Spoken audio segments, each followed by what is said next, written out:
Hoy voy a compartir con ustedes 3 opciones de inversión en fondos inmobiliarios ideales para principiantes. Esta es una de las categorías de inversiones más seguras en Brasil y también una de las que más generan ingresos pasivos. En otras palabras, es una excelente manera de invertir en algo que puede proporcionarle rendimientos mensuales consistentes. Estos ingresos pueden reinvertirse para expandir su cartera, permitiéndole crecer constantemente a lo largo del tiempo. Antes de presentar las 3 opciones, es importante aclarar la diferencia entre ingresos activos y pasivos. Los ingresos activos son aquellos que dependen directamente de su trabajo. Por ejemplo, vas a la oficina, trabajas durante el día y recibes un salario basado en las horas trabajadas, lo que has producido o los resultados que has entregado. El ingreso pasivo funciona de manera diferente. Se genera a partir de inversiones que realizaste con el dinero que ganaste. Por ejemplo, usted compra una propiedad y comienza a cobrar alquileres con regularidad. Incluso si estás en casa, los ingresos siguen entrando, sin necesidad de dedicar trabajo continuo a ello. Transforma tu mentalidad y conquista tu libertad financiera. Regístrese en Cabeza Inversora y descubra los secretos para hacer que su dinero trabaje para usted. El fondo inmobiliario tiene un componente activo, que está relacionado con la elección de una buena inversión.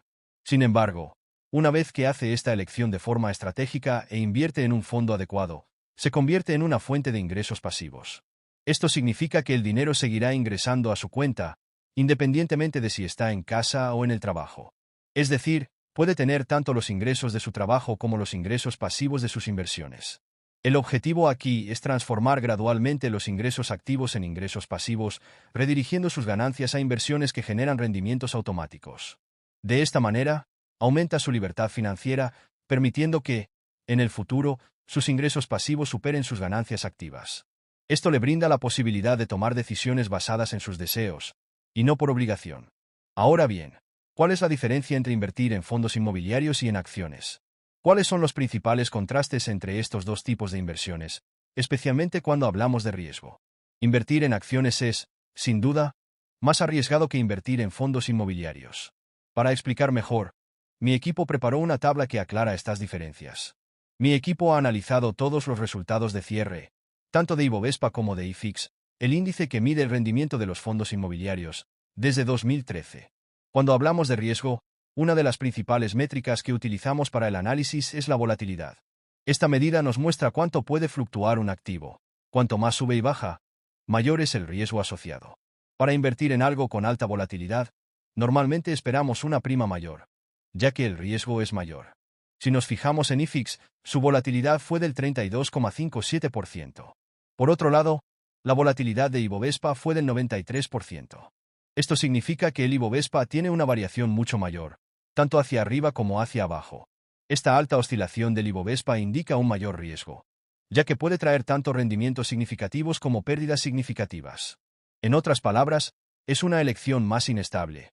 Puedes ganar mucho, pero también perder mucho. En el caso de los fondos inmobiliarios, ofrecen un comportamiento más estable y predecible para la cartera. Los fondos inmobiliarios presentaron un rendimiento del 86% en el periodo analizado, mientras que la bolsa de valores tuvo un rendimiento del 115%. Esto muestra que hubo una diferencia de rendimiento de casi el 30% entre los dos, pero es importante considerar que la volatilidad del mercado de valores fue significativamente mayor. Desde 2013 hasta ahora, debe reflexionar. ¿Vale la pena asumir este mayor riesgo a cambio de un rendimiento potencialmente mayor? Esta es una decisión personal y depende de su tolerancia al riesgo. Pero, después de todo, ¿vale la pena invertir en fondos inmobiliarios ahora? Con el aumento de la tasa de interés y la alta inflación, esta duda es común. Para ayudar en su análisis, presentaré algunas cifras importantes, pero, al final, la decisión siempre es suya. Empecemos por el número de inversores. En diciembre de 2016, solo había 89.000 personas invirtiendo en fondos inmobiliarios. En ese momento, este mercado aún estaba empezando a consolidarse. Recuerdo bien este periodo, porque había estado invirtiendo durante mucho tiempo, desde que trabajaba como asesor de inversiones. Al principio, el mercado de fondos inmobiliarios todavía era muy pequeño, con pocos inversores. En 2017, el número aumentó a 121.000 personas, luego a 208.000 y luego a 645.000 inversores. Fue entonces cuando el mercado comenzó a crecer exponencialmente. Ya en 2020, superó la marca de 1 millón de inversores, alcanzando los 1,172 millones. En 2021, el número siguió aumentando, alcanzando los 1,546 millones de inversores en diciembre. Este impresionante crecimiento ha convertido a los fondos inmobiliarios en una de las clases de activos que más se han expandido en los últimos años.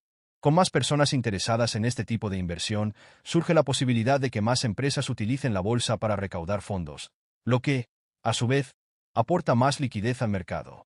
Esto beneficia al sector en su conjunto, pero también presenta algunos desafíos. Por ejemplo, una vez intenté salir de una posición de 200.000 euros en un fondo inmobiliario que tenía, pero no pude liquidar la posición con facilidad. Esto ilustra uno de los problemas de los fondos inmobiliarios: la falta de liquidez en ciertas situaciones, especialmente para valores más altos. Ahora, imagina cuando necesitas salir de posiciones significativas. Cuando la liquidez es baja, se hace difícil vender o comprar activos con facilidad. Este es un problema que se está resolviendo con el tiempo, a medida que más personas se interesan por los fondos inmobiliarios y el mercado se expande. Con el aumento de la demanda y la entrada de más inversores, surgen nuevas opciones, y el mercado se vuelve cada vez más atractivo y eficiente para todos. Ahora, el punto más importante: la relación entre los fondos inmobiliarios y la tasa de interés. Actualmente, nos enfrentamos a tasas de interés más altas, pero vale la pena recordar que, hasta hace poco, eran del 2% anual. ¿Y cómo se comportan los fondos inmobiliarios en este escenario? Tienen una relación inversa con la tasa de interés. Piense en lo siguiente: si la tasa de interés es del 2% anual, y el fondo inmobiliario ofrece un rendimiento, por ejemplo, del 7% anual, procedente del alquiler de las propiedades que posee, naturalmente, el fondo inmobiliario se vuelve más atractivo. Después de todo, el inversor prefiere recibir un 7% anual en lugar de solo el 2%. En este caso, el fondo inmobiliario gana más demanda, ya que ofrece un mayor rendimiento. Ahora, imagina que la tasa de interés, que estaba en el 2%, sube a casi el 13%. Mientras tanto, el fondo inmobiliario sigue pagando el 7% anual. En este escenario, los inversores comienzan a pensar: prefiero recibir el 13% anual en una inversión de renta fija, que es prácticamente sin riesgo, que el 7% de un fondo inmobiliario, que es más volátil y puede fluctuar en el precio. ¿Te gusta el contenido? Si es así, suscríbete al canal y activa la campanita ahora. Pasemos a la siguiente parte. Con esto, muchos inversores venden sus acciones de fondos inmobiliarios y dirigen sus recursos hacia la renta fija. Esta presión de venta hace que el precio de los fondos inmobiliarios caiga, hasta el punto de que el rendimiento de los dividendos, el rendimiento anual sobre el precio, vuelve a ser competitivo. En otras palabras, el rendimiento ofrecido por el fondo debe ser mayor para compensar los riesgos involucrados. Por lo tanto, hay una relación inversa. Cuando la tasa de interés sube, los precios de los fondos inmobiliarios caen, por lo que el rendimiento de los dividendos aumenta. Y lo contrario también es cierto. Cuando la tasa de interés baja, el precio de los fondos inmobiliarios tiende a subir, ya que se vuelven más atractivos en comparación con la renta fija. Este movimiento ocurre de vez en cuando. Por ejemplo, entre 2012 y 2014, el IFIX, índice de fondos inmobiliarios, tuvo un fuerte aumento. ¿Qué pasó con Selic en este periodo? Ella se cayó. Ya en 2015 y 2016, el escenario fue diferente. Cuando el Selic subió, ¿qué pasó con el IFIX? Se cayó. Luego, entre 2017 y 2020, Selic comenzó a caer de nuevo. Y fue en este periodo que los fondos inmobiliarios registraron uno de los mayores aumentos de la historia. El mercado se disparó entre 2016 y 2020, impulsado por la impresionante caída de la tasa de interés. Este comportamiento refleja el patrón histórico. Cuando la tasa de interés sube, los fondos inmobiliarios tienden a caer. Por otro lado, cuando la tasa de interés cae, los fondos inmobiliarios se vuelven más atractivos y registran fuertes aprecios. Este ciclo es recurrente en el mercado, y estamos viendo que esto sucede de nuevo. Ahora, con el alto tipo de interés, los precios de los fondos inmobiliarios están bajo presión. Esto plantea la pregunta: ¿es este el momento adecuado para invertir en fondos inmobiliarios? Te devuelvo esta pregunta: ¿cuál es tu estrategia? ¿Prefieres invertir antes de la caída o después de que los precios hayan bajado? Este es exactamente el movimiento que estamos presenciando ahora, con la tasa de interés pasando del 2% al 13%. Además, varias noticias recientes indican que la tasa de interés futura se está alargando. Es decir, los plazos más largos mantienen las tasas altas. Por lo tanto, es esencial que usted, que sigue este contenido, esté atento a este escenario. Este puede ser un buen momento para analizar las oportunidades en este mercado, especialmente con un enfoque en los fundamentos a largo plazo. Hablando de crecimiento, aprovecharé para pedirte un gran favor. Si este contenido le es útil, haga clic en el botón de me gusta aquí abajo. El número de me gusta es muy importante, no solo para ayudar al canal a crecer, sino también para motivarnos a seguir entregando contenido de calidad. Llevamos más de 7 años en este proyecto, con un equipo dedicado, y ver este vídeo siendo gustado, compartido y llegando a más personas es nuestra mayor recompensa. Así que disfruta del vídeo, suscríbete al canal y activa la campanita para no perderte ninguna novedad. Ahora, antes de entrar en las 3 opciones de inversión en fondos inmobiliarios para principiantes, quiero compartir con ustedes algo importante que utilizo para administrar mis inversiones. Es un concepto que llamo Magic Number, o, en portugués, el número mágico. Pero, ¿qué es exactamente? El concepto de Magic Number funciona así.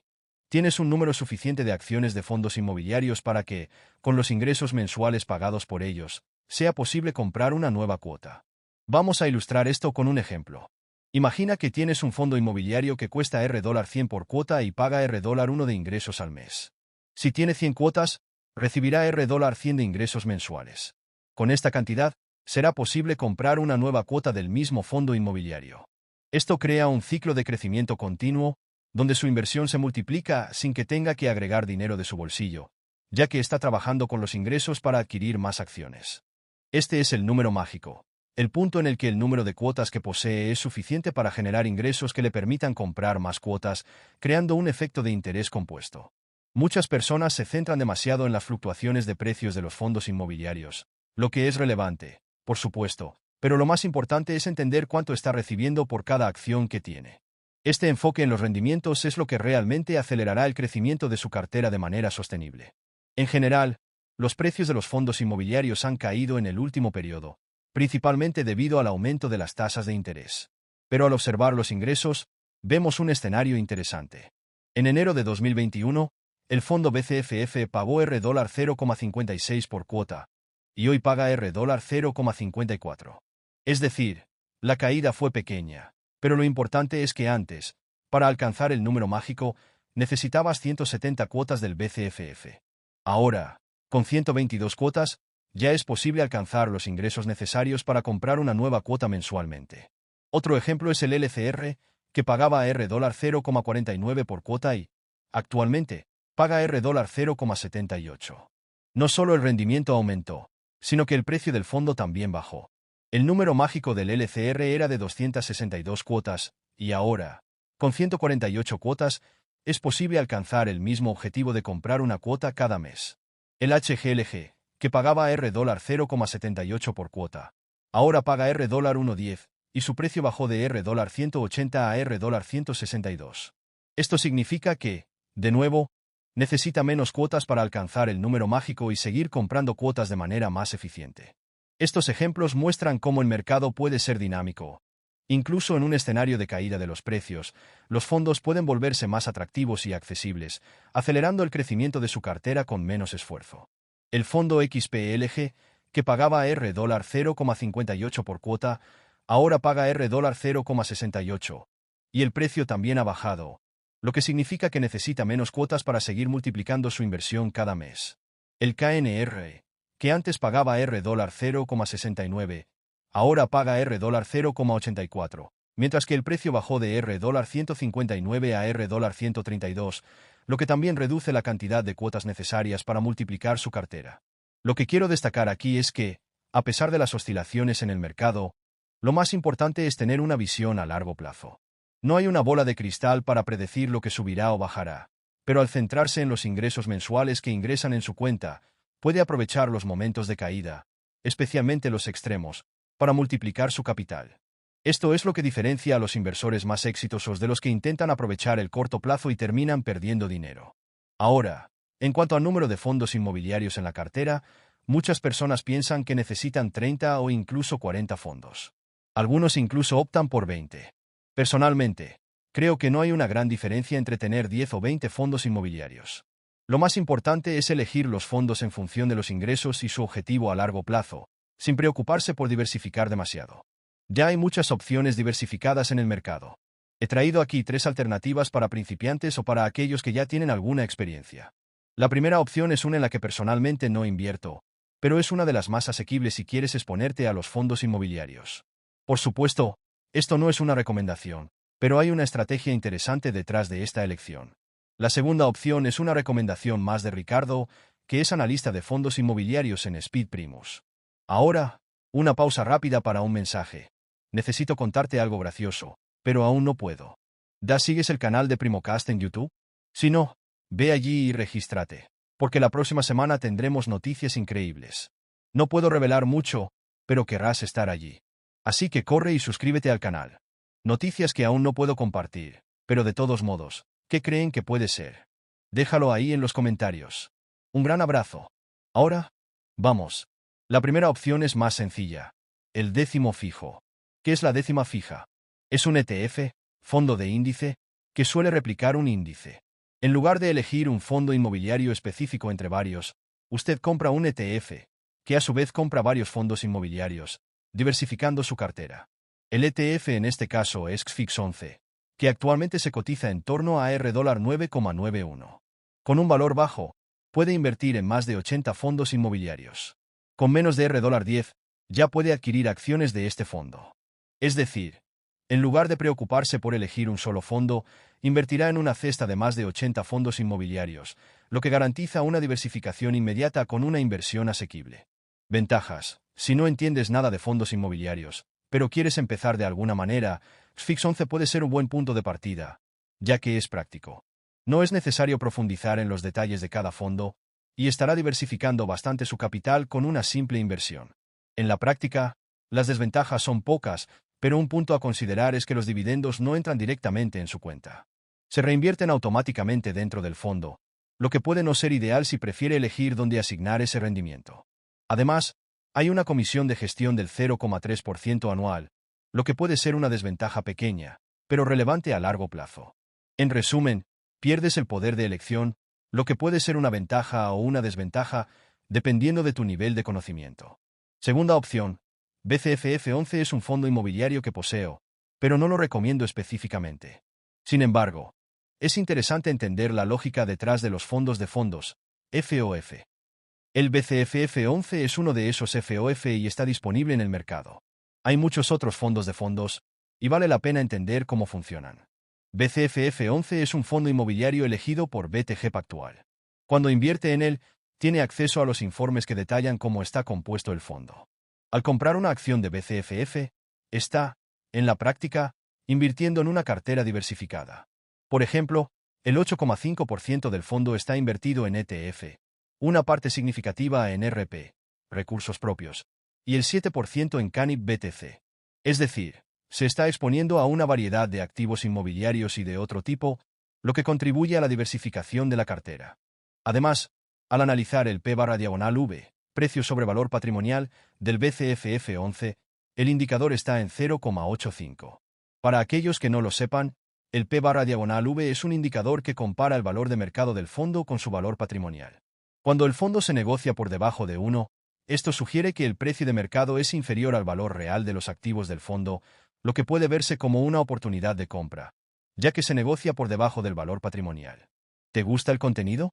Si es así, suscríbete al canal y activa la campanita ahora. Pasemos a la siguiente parte. El BCFF 11 tiene una comisión de gestión del 0,15% más una comisión de rendimiento del 10% sobre el patrimonio neto del fondo. Actualmente, es un fondo de casi 2.000 millones de reales y, por ser grande, tiene mayor liquidez en comparación con otros fondos. Su rendimiento de dividendos actual es del 9,23% anual, basado en el precio actual, que está exento del impuesto sobre la renta. Este rendimiento está bastante cerca de la tasa Selic, pero, además, tiene el potencial de seguir el ritmo de la inflación a medio y largo plazo. Cabe destacar que el P/V del BCFF está por debajo de 1, lo que significa que el fondo se negocia por debajo del valor patrimonial. Además, muchos de los fondos en los que invierte el BCFF también tienen P/V por debajo de 1, lo que genera una oportunidad de desventaja sobre desventaje. La tercera recomendación es HGRU 11, un fondo inmobiliario de ladrillo, es decir, que invierte en inmuebles físicos, y su gestión está a cargo de Credit Suisse, considerado uno de los mejores administradores del mercado. El fondo tiene 88 propiedades distribuidas en 8 estados brasileños, con exposición a diversos segmentos, incluyendo el comercio minorista. HGRU 11 invierte en propiedades físicas y tiene grandes inquilinos, como Pernambucanas, Sam's Club, Anima Educacao y BMAC. El fondo se centra en sectores como el comercio minorista de alimentos, la confección y el sector educativo. Actualmente, el P/V del fondo está en un valor justo. Y el fondo no se negocia con prima. Su comisión de gestión es del 0,9% anual y el rendimiento de los dividendos es del 7,7%, considerando el precio de la cuota de cierre de mayo. Una característica importante del HGRU11 es que no tiene vacantes. Es decir, todos los inmuebles están alquilados y los inquilinos están pagando correctamente. Esta es una buena indicación para los accionistas, ya que la gestión está bien estructurada. Ricardo, un experto en fondos inmobiliarios, señaló que él mismo ya ha invertido una parte significativa de su capital en este fondo, especialmente en julio de 2021, cuando el fondo mostró un rendimiento positivo. Entre mis posiciones más altas, HGRU11 fue una de las 5 mayores exposiciones del BCFF. Como tenía el BCFF, que es un fondo de fondos, terminé teniendo también el HGRU11. Si desea conocer más detalles sobre HGRU11, tiene un enlace en la descripción para que pueda descargar un informe gratuito y acceder a más información sobre este fondo. Cuéntamelo en los comentarios. ¿Inviertes en fondos inmobiliarios? ¿Qué fondos tiene en su cartera? Y, si quieres que grabe vídeos sobre inversiones en otras clases de activos, como acciones, renta fija o tal vez algún tipo de fondo de renta fija, deja un comentario para que sepa lo que prefieres ver en el próximo vídeo. ¿Quieres transformar tu relación con las finanzas y que te guíen por el camino de la prosperidad? Suscríbete al canal y deja tu like para estar conectado a los próximos vídeos que abrirán tu mente. Te espero en la próxima.